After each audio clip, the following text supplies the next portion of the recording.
Ted German, Senior Editor at CNET.com. Review cell phones, and today I want to show you one of our first cell phone finalists for the best of CES. This is the Motorola ROKR.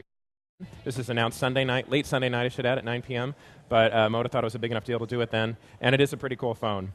ROKR has been around for a long time in Motorola. It's their music phones. We had the ROKR E1 a long time ago, and then we had other ROKRs, but this is their latest device. And they actually said on the press conference that it will be a better MP3 player than standalone MP3 players. So we're eager to test that out, because usually the problem with MP3 cell phones is they just don't do both things very well. So I'll show you this. Interesting about this phone is it has a digital morphing keypad. So what that means is the backlighting on the keys actually changes depending on what you're using the phone for. So in your camera, certain buttons are going to light up. So I can demonstrate to it here. As we have the phone in regular talk mode, all the keypad buttons. So let's see if I can light them up there. All the keypad buttons are light up. Maybe a little hard for you to see, but when I press the music button. Actually, the keypad button's turned off, and there are 4 buttons right here that just show for play, pause, shuffle, that kind of thing. And then if I back out and I go into the camera mode, take me a second to get there, you will see that the camera buttons light up. Also, it does have this scroll wheel right here. It's not really a full scroll wheel. It's actually more of a 3/4 scroll wheel, so you can actually go all the way around. When you go around the bottom there, you actually stop. But it's still kind of an interesting concept. It's a little better than some of those toggles, some of those joysticks that you deal with all the time. So we'll go down there.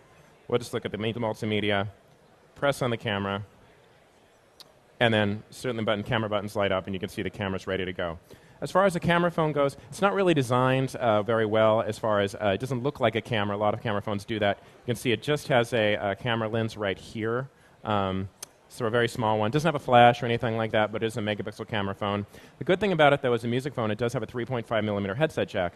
A lot of these music phones you use, they have a proprietary jack. You have 2.5 millimeter, and you have to you have to get a jack or an adapter or something like that. So you can see that right there, 3.5 millimeters. So that's a great sign. Motorola actually says they're doing that on all their music phones moving forward, which just makes it so much more customer friendly in a lot of ways. Otherwise, you have stereo Bluetooth, you have speakerphone, messaging options, email, all of that stuff you'd expect. Really like the display, though, 262,000 colors, really nice. And actually, the keypad has little knobs here that it is a touchpad. It actually gives vibrating feedback, which is great because you press it, and you can get a little bit of a buzz, so you know you're actually pressing something. And they're not actually buttons, but there's tiny little knobs that are just raised just above the surface. Very difficult to see here. Overall, though, pretty interesting phone. The digital keypad technology, the morphing that I talked about, it's one of the coolest things about it, so definitely excited to see that. But this is the Motorola ROKR and one of CNET's cell phone finalists for the best of CES.